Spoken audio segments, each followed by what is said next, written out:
네, 어제 하루 발생한 국내 코로나19 신규 확진자 13명입니다. 이 중에 국내 지역 감염이 6명이고요. 해외 유입 사례가 7명으로 확인됐습니다.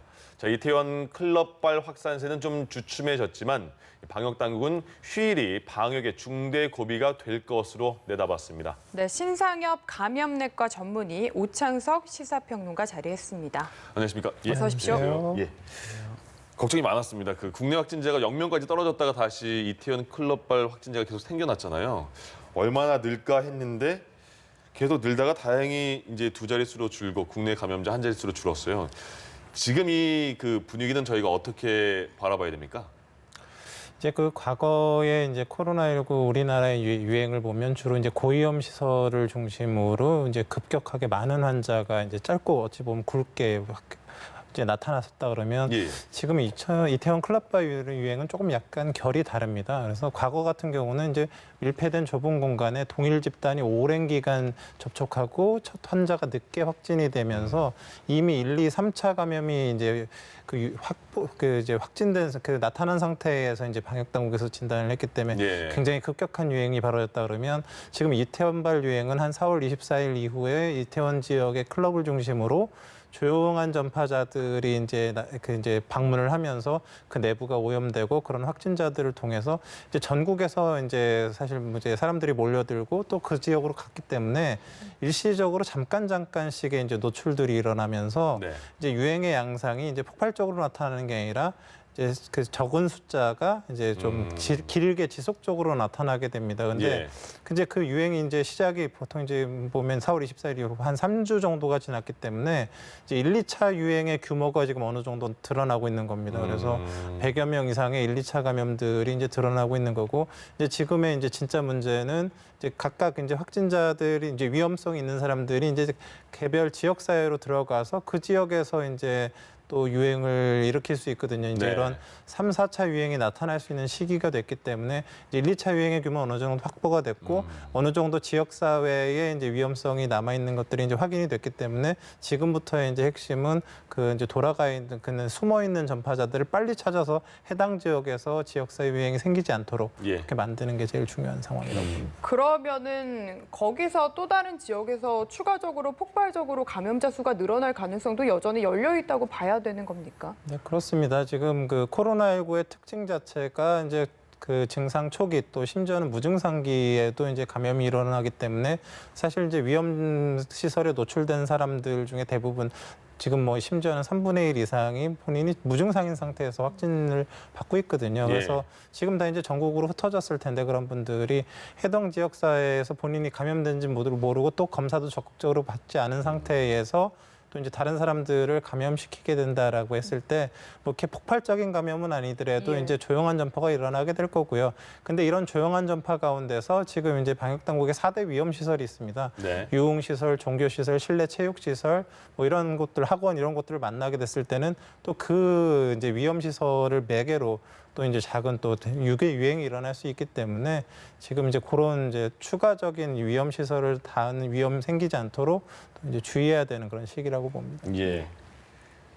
지금 현상은 어떻게 지금 그러니까 클럽 같은 경우에는 지금 말씀하신 것처럼 교수님께서 지금은 많이 줄었지만 이제 초기다. 네. 더 앞으로 유행이 더 전파자가 나올 확률이 더 지역에서는 많을 때 이런 상황이잖아요. 아직까지 그 우리가 많이 방심을 해서 이런 상황이 벌어졌을까요?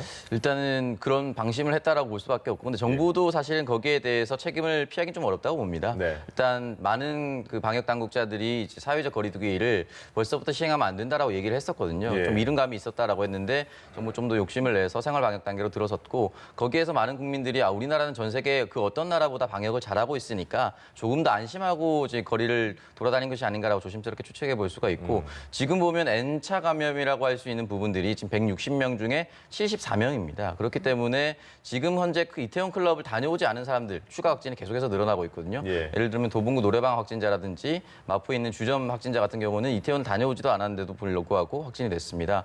또한 지금 현재 그 마포 기지국 조사 이태원 클럽 주변에 있는 기지국 조사를 했을 때 2천여 명이 아직도 연락이 닿지 않고 있습니다. 이런 부분에 있어서 추가적으로 발생할 수 있다고 저는 생각을 하고, 그리고 또한 무증상 감염자가 여전히 남아 있습니다. 이런 감염자들이 확진자들이 본인 스스로는 스스로 확진이 되지 않았지만 또한 N차 감염을 일으킬 수 있기 때문에 이런 부분에 있어서는 조금 더 정부 당국과 그리고 국민들이 조금 더 경각심을 가질 필요가 있다고 생각합니다. 예. 특히 지금 위험한 곳으로 거론되는 곳이 클럽인데 클럽으로 못 가게 하니까 뭐 노래방이라든지 다른 곳으로 많이 좀 이동을 해서 뭔가 그런 유흥주점이라든지 이런 식으로 또 문제가 많이 되는 것 같습니다. 이런 부분은 어떻게 보시나요? 일단 뭐 경기도 같은 경우는 5,700곳의 이제 유흥주점, 유흥시설에 대해서 이제 집합금지 명령을 내려둔 상태고요. 서울 역시 마찬가지입니다. 다만 중요한 것은 이제 법적으로 일반 주점으로 분류되어 있는 감성 주점이라든지 노래방이라든지 PC방 또 당구장을 포함한 실내 스포츠 시설 이런 부분에 있어서 여전히 추가 확진에 대한 그 우려가 남아 있고요.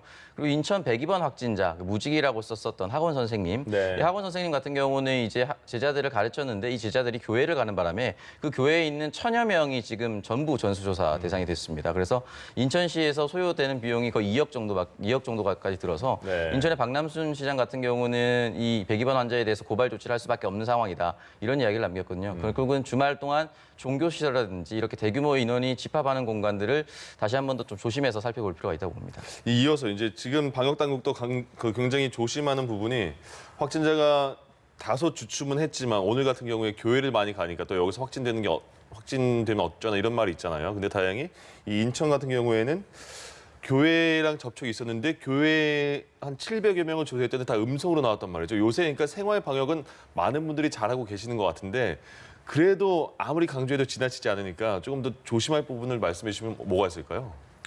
지금 이번에 그 이태원발 코로나19 유행이 어찌 보면 지금 생활방역 그때 당시에는 이제 사회적 거리두기 하였는데 어느 이제 시설이 가장 위험한지를 이제 실제적으로 드러내주는 사건이라고 볼 수 있거든요. 예. 그래서 이제 뭐 지금까지 이제 정부가 아까 말씀드렸지만 4대 위험 시설에 대해서 계속 집중을 해왔습니다. 그래서 유흥시설, 실내체육시설, 종교시설, 학원 이런 데들인데요. 그래서 강화된 사회적 거리두기에서는 그런 시설을 이제 중단을 권고를 했었고 네. 사회적 거리두기에서는 자제를 하라고 이제 권고를 했었는데 이제 생활방역하에서는 일단 오픈을 하되 생활방역 지침을 잘 지키면서 그런 시설을 운영할 수 있다라고 했었는데요. 실제적으로 4대 위험 시설 잘 생각을 해보면 뭐 다른 시설들은 뭐 마스크도 쓰고 거리두기 유지가 되는데 이제 유흥시설 같은 경우는 사실 그게 현실적으로 이제 어려운 상태에서 이제 어찌 보면 그런 게 완화가 됐었던 상황이고 이제 문제가 불거졌거든요. 예. 근데 이제 또 이 생활 속 거리두기 이제 사회적 거리두기 지침을 이제 정부에서 계속 얘기를 하고 있는데 보면 또 지금 이 접촉자 과정들을 좀 살펴보면 또 이제 종교시설, 학원, 노래방 이런 데들이 또 결국은 이제 문제가 불거지거든요. 문제는 불거지는데 그런 방역 지침을 잘 지킨 그런 시설들은 추가적인 확진자가 안 나오고 있지만 네. 안 지킨 시설들은 나오고 있거든요. 예. 굉장히 중요한 이제 시사점이 있다라고 생각을 합니다. 그래서 생활 속 그 거리두기 상황에서도 방역 당국의 지침을 잘 지키게 되면 어느 정도의 유행을 최대한 억제시킬 수 있다는 걸 이미 입증이 되고 있기 때문에 예. 말씀드렸던 그런 위험 시설에 이제 방문하시게 되는 경우들이 어쩔 수 없이 있다라고 하면 그런 지침들을 잘 지켜야 된다고 생각을 합니다. 그러니까 지금 방역 당국에서 그 말하는 게 굉장히 단순하잖아요. 2m 거리 두고 마스크 쓰고 손 잘 닦고 이렇게 해라. 근데 그 단순한 걸 굉장히 너무 그냥 넘겨버리시는 분들이 간혹 있어서 더 이렇게 확진이 많이 되는 것 같습니다. 예. 그리고 이제 다음 주면은 고3 학생을 시작으로 해서 등교를 순차적으로 시작을 한다고 하는데 이 부분을 두고 아직까지 계속 확진자가 나오고 있는 상황이다 보니까 학부모들은 여전히 걱정을 하고 있고 교육당국에서는 그래도 등교는 예정대로 한다라고 하고 있는 상황이라서 어떤 식으로 해야 된다고 보시는지 좀 시각이 궁금합니다. 일단은 이제 등교 여부의 최종 결정은 이제 교육당국, 교육부가 할 거라고 저는 생각을 하지만 교육부가 방역당국과 협의를 해서 결정을 좀 내렸으면 좋겠습니다. 사실 이 부분에 있어서는 이제 미성년자들이 훨씬 더 위험에 노출이 될 수 있다는 것들은 많은 전문가들이 이미 발언을 했기 때문에 수능 시험 때문에 빨리 개학을 해야 된다라고 했을 때 자칫 그 학생들의 건강을 위협할 수도 있는 상황을 정부가 만들어줄 수도 있는 부분이거든요. 오죽하면 대한민국을 원샷 소사이어티라고 해서 수능 한 방에 인생의 모든 것이 결정된다라고 이제 외국에서 많은 비판을 하고 있습니다. 그렇기 때문에 수능이 다가왔다고 해서 개학을 해야 된다라는 것은 건강과는 완전 무관한 얘기를 하고 있는 거거든요. 그런 부분에 있어서는 수능 이외에 또는 수능을 차라리 연기하는 방법을 생각을 해야 되지 수능에 쫓겨서 등교를 강행한다는 것은 사실 굉장히 좋지 않은 접근인 것 같습니다. 네, 일단 그 방역 당국은 고3은 20일 날 일단 그 등교를 시작하겠다 이런 지금 방침이잖아요. 그럼 학교를 가면 지금 어제도 공무원 시험을 보니까 시험 그 테이블도 굉장히 많이 떨어뜨려 놓고 이런 상황인데 등교하게 되면 그럼 학교에서는 어떻게 시설을 배치하고 어떤 관리를 해야지 이렇게 우려가 조금 뭐 학부모나 학생들 우려가 줄어들 수 있을까요? 지금 이제 등교 계약을 하려면 사실 뭐 적어도 한 3가지 정도의 전제 조건이 이제 있어야 된다고 생각합니다. 예. 1차적으로는 뭐 가서 학교 내에서 방역도 중요하지만 제일 중요한 거는 지금의 고3들 가운데서 확진자가 없어야 됩니다. 아, 그래서 이제 그게 가장 중요한 전제 조건이고 있더라도 굉장히 적은 숫자가 있어야만 사실 안전하게 등교 계약을 할 수 있는 거 아니겠습니까? 네네. 이제 근데 그런 판단을 하기 위해서는 지금 이태원발 유행의 역학조사 결과를 방역 당국에서 이제 평가를 해줘야 됩니다. 그래서 지금의 이제 유행 양상, 지역 사회의 전파 양상이 정말 지금 고3이 등교에도 안전한가에 대한 평가를 방역 당국에서 어느 정도 역학조사를 통해서 내려줘야 되고요. 예. 그걸 근거로 교육 당국과 협의를 해서 진짜 등교를 해야 되는지 말아야 되는지에 대한 이제 선택을 해야 되는 게 1차적인 목표라고 생각을 하고요. 예. 2차적으로는 지금 이제 이 이태원발 유행이 또 가르쳐 준 게 생활 방역 지침을 잘 지켰더니 뭐 수백 명의 교회도 감염자가 나오지 않더라 이런 게 확인이 되고 있지 않습니까? 네. 이제 그걸 이제 반면 교사를 삼아서 이제 학교에서도 이제 정말로 적절한 지침, 사회적 거리두기 그런 어떤 그런 배열들, 뭐 체온 체크 뭐 이런 것들을 잘 체크를 한다 그러면 어느 정도 이제 감염 예방이 될 수 있겠다라는 것들도 어느 정도 우리가 알게 된 거거든요. 그래서 예. 일단은 적절한 그 등교 계약의 시점, 이제 뭐 고3부터 하더라도 사실 이제 나머지 학년들은 또 어찌 보면 입시랑 그런 부분에서 약간 떨어져 네네. 있기 때문에 중요성은 좀 떨어질 수 있기 때문에 예. 어떻게 이제 고3을 할 거냐 말 거냐 그 다음 학년들은 이제 그 감염의 그 유행의 양상을 따라서 이제 좀 조정이 더 필요할 것 같고요. 네. 이제 계약한 이후에 등교 계약한 이후에는 이제 그 지금 일단의 이제 실내 방역 그 지침들을 잘 따르고 또 추가적으로 이제 또 이 역학조사 과정에서 드러난 맹점들이나 위험성 없는지를 보강해서 이제 그 지침을 만들어야 될 것 같습니다. 그리고 한 가지 더요. 그 지금 첫 번째 조건에서 고3 일단 당사자들의 그 감염이 없어야 된다고 말씀하셨잖아요. 그러면 그건 어떻게 확인을 할 수 있죠? 전수조사를 해야 되나요? 지금 전수조사는 실제적으로 뭐 시간상으로 가능하지도 않고요. 네. 또 이제 잠복기 있는 학생들 또 양성이 나오지도 않을 수 있고 그러기 때문에 그건 이제 전체적인 큰 흐름으로 봐야 됩니다. 예. 그러니까 이제 이태원발 지금 유행이 1차, 2차 규모가 뭐 160명대 정도로 이제 나타나고 있지 않습니까? 네. 170명대로. 그리고 이제 그 지역 사회에서 3차, 4차 감염들의 이제 우려가 되고 있는데 방역 당국 이제 저희가 갖고 있는 것보다는 방역 당국이 훨씬 더 많은 중요한 자료들을 가지고 있기 때문에 예, 예. 지금 고3들이 그런 상태에서 어느 정도 위험성이 있겠구나라는 건 이제 판단이 되는 부분들이 이제 조금씩 있거든요. 그래서 네. 그런 걸 고려해서 이제 그 교육 당국이 또 이제 교육 당국에서의 또 입장이 있기 때문에 그런 걸 잘 판단을 해서 결정을 해야 될 거라 봅니다. 예. 네. 그리고 또 이렇게 이태원발 감염자가 급증하고 있다 보니까 경북이 떠오르는데요. 경북에서의 신규 환자는 사흘째 0명을 유지하고 있는 상황입니다.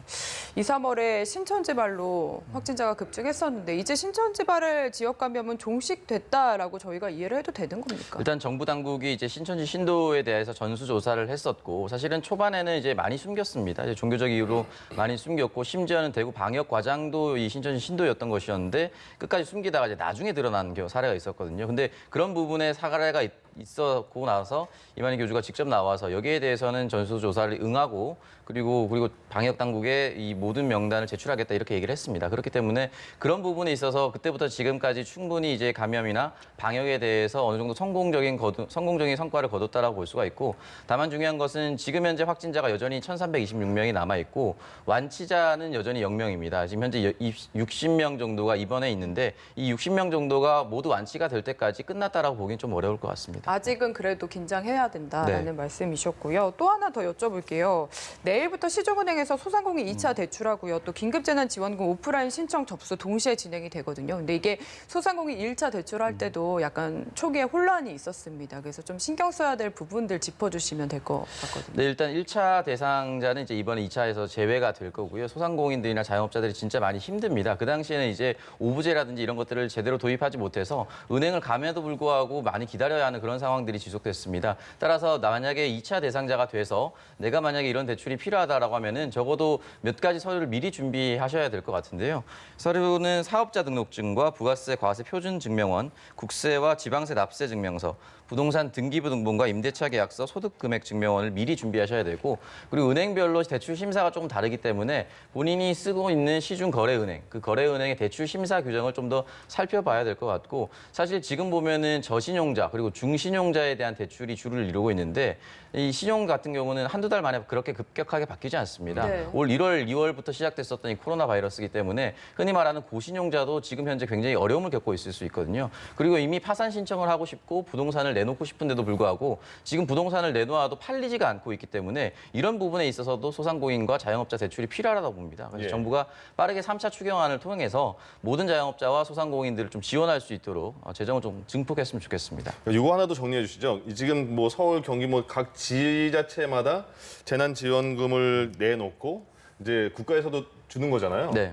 그러니까 이게 이름도 헷갈리고 도대체 이거를 뭐 지역 상품권으로 받느냐 아니면 무슨 선불 카드로 받느냐 이것도 어느 게 더 좋은지 모르겠고 이것도 어디에 쓰는지도 모르겠고 이걸 좀 쉽게 정리할 수가 있을까요? 일단은 이 부분에 대해서 많은 혼란이 있을 수밖에 없을 거라고 예. 생각을 하고요. KTX 같은 경우는 이제 본사가 있는 곳에서만 쓸 수 있다고 해서 네. 대전 지역 시민들만 지금 쓸 수 그러니까요. 있게 만들어 예. 놨거든요. 사실 그런 부분에 있어서는 굉장히 국민들께서 헷갈릴 수밖에 없다고 생각을 하고 이 부분에서 1차적으로 이제 해당 지자체 지금 국민들이 받고 있는 지원금이 세 가지로 나눕니다. 이제 돌봄 쿠폰이 하나 있고요. 그리고 지자체별로 하나 있고 그리고 정부에서 지급하는 지원금이 있습니다. 정부에서 지급하는 지원금 같은 경우는 보통 시중거래은행을 통해서 지급을 받을 수가 있는데 카드사 어플리케이션 또는 카드사 홈페이지 그리고 지자체 홈페이지를 통해서 쉽게 확인할 수 있습니다. 지금 예. 명품숍에서도 쓸 수 있다 이런 내용은 사실은 이제 맘카페를 통해서 네. 확산이 됐거든요. 이런 부분에 있어서는 정부도 확인하지 못했다. 왜냐하면 이 명품숍, 그러니까 해당하는 직종이 아니라 영세업자, 자영업자, 일반 국민들이 운영하느냐 아니냐로 나눴기 때문에 네. 이런 부분에서 허점이 생길 수가 있다고 생각을 합니다. 그렇기 때문에 이 초기의 허점들 같은 경우는 정부가 빠르게 반성을 하고 바로잡아야 되는 부분이 있을 것 같고 또한 가구협회에서 성명문을 냈는데 재난지원금이 해외 사례인 이케아는 가능하고 왜 한국 가구협회는 안 되느냐 네. 이런 이야기 저는 충분히 할 수 있다고 생각을 하거든요. 역시나 이 부분에 있어서는 이제 자영업자냐 아니냐 또는 대규모 단지냐 아니냐 이런 부분에 있어서 나눠진 것이기 때문에 정부가 좀 발빠르게 좀 대처를 해서 이런 오류를 수정하는 것도 좀 반영을 했으면 좋겠다 그렇게 생각이 듭니다. 지금 조금씩 수정해서 정부가 반영을 하고 있는 상황입니까?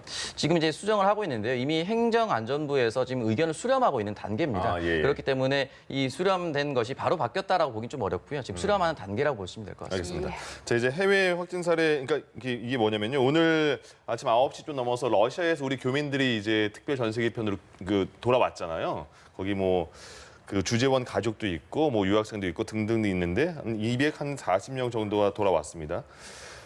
오늘도 13명이 오늘 0시 기준으로 보면 13명이 확진이 됐고 7명 해외 확진, 6명 뭐 국내 이렇게 나눠 있잖아요. 해외발 확진은 우리가 많이 차단하고 있는 상황에서 그러면 해외 유입 사례는 어느 정도 안정이 됐다고 볼 수 있을까요? 지금 이제 어느 정도 자리를 잡아간다고 보는 게 맞는 것 같습니다. 네. 지금 이제 전 세계적으로 아직 코로나19 유행이 계속되면서 과거에는 이제 유럽이나 미국 중심으로 이제 확진자들이 입국을 했다 그러면 지금 네. 뭐 거의 이제 지역을 가리지 않고 많은 지역에서 입국을 하면서 지금 그 정부 당국에서도 이제 이미 모든 이제 해외 입국자들에 대해서 14일 자가격리를 하고 최근에는 모든 사람들 입국해서 격리 기간 동안 전수조사, 검사까지도 이제 하고 있는 상황이거든요. 네. 그런 과정에서 뭐 일부 자가격리 이탈자들이나 이런 분들 통한 그런 좀 우려는 있긴 하지만 대부분 어느 정도 이제 그런 분들은 정부 당국의 방역 통제하에 있는 그런 상황으로 보이기 때문에 예. 일단 이제 해외 입국자에 대한 그런 체계들은 어느 정도 지금 잡힌 상태라 볼 수 있을 것 같습니다. 이탈리아 같은 경우에는 하루 사망자가 지금 150여 명 정도 돼서 안정기에 접어들었다고 판단하고 국경 폐쇄했던 국경을 이제 푼다고 하는데 풀어도 되는 건지 사실 좀 걱정이 되는 부분도 있습니다. 지금 뭐 이탈리아 같은 경우는 이제 뭐 하루에도 뭐 수천 명 환자가 발생하다 지금 한 800명대 그리고 뭐 사망자 아직도 많이 나오고 있는 상태인데요. 뭐 결국은 뭐 그런 거죠. 이제 우리나라의 강화적 사회두기 상태에서 이제 거리두기를 완화시키는 게 가능하냐 이런 여부인데요. 예.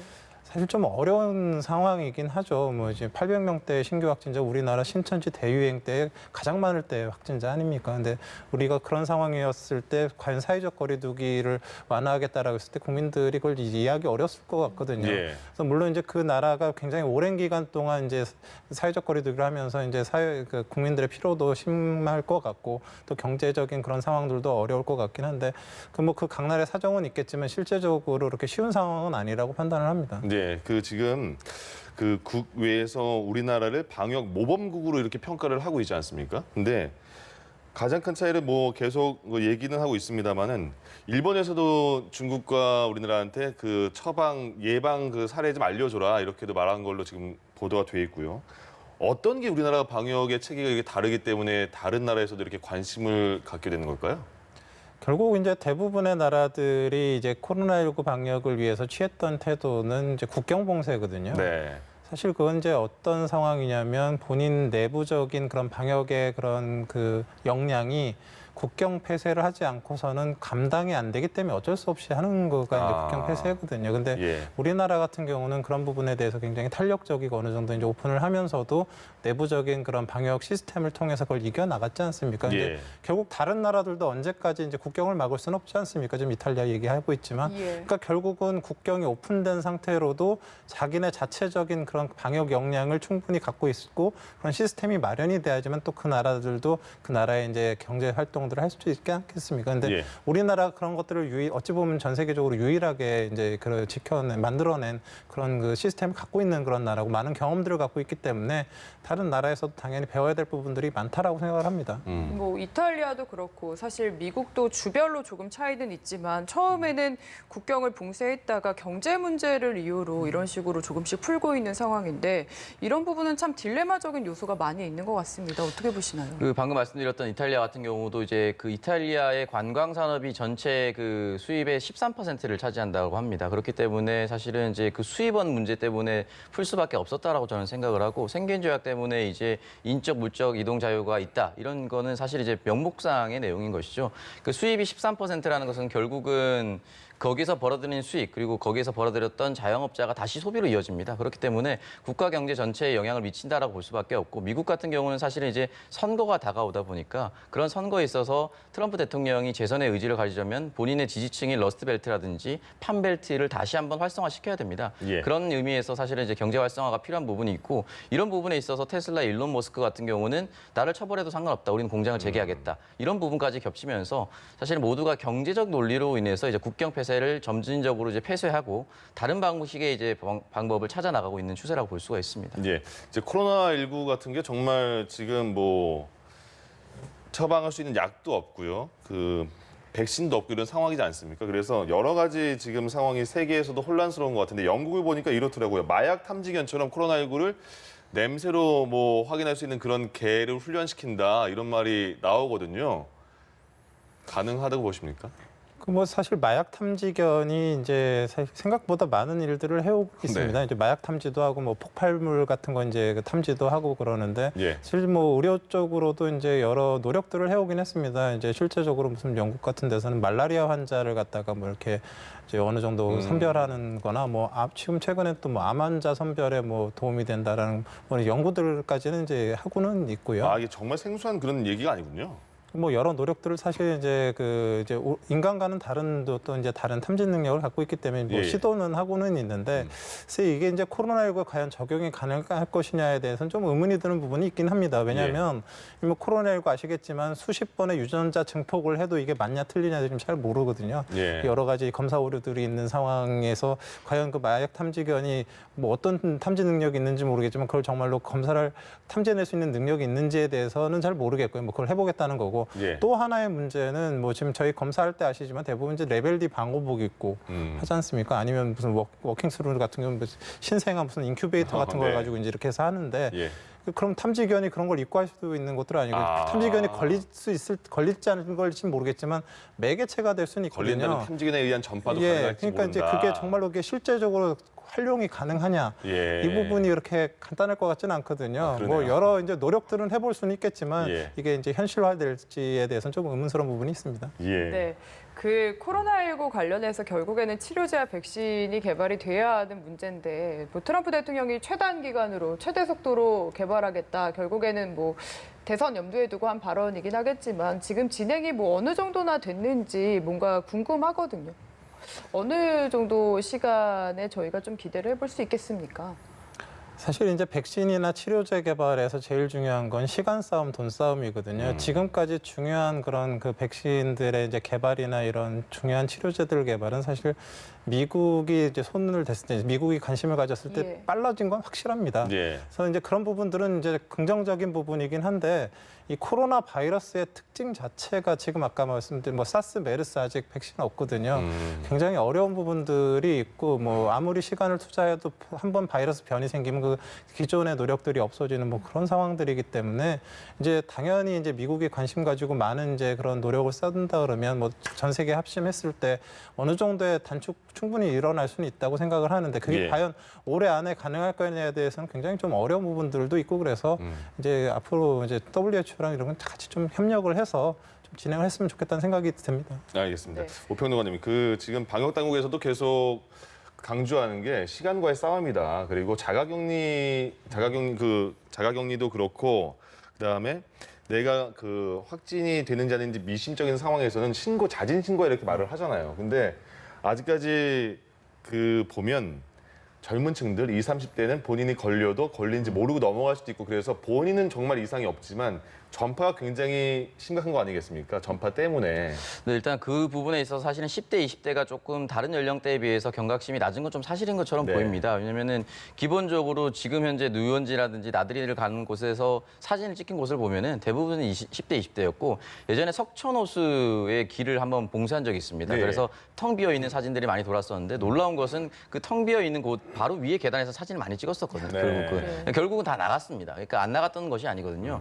그래서 이제 어떤 네티즌 같은 경우는 만약에 젊은 연령대가 취약하고 오히려 연령대가 높은 사람들이 건강하다면 우리 부모님들이 나갔을까? 우리 자식들한테 확진을 안 주기 위해서라도 안 나갔을 것이다. 그러네요. 이거 좀 반대로 좀 생각해 볼 필요가 있지 않을까라는 생각, 이런 얘기도 많이 남겼고 예. 이런 부분에 있어서 10대, 20대가 좀 경각심을 가져야 되고 아까 전에 그 마약 탐지견 얘기했는데 네. 해외에서 호랑이가 확진돼서 죽은 적이 있어요.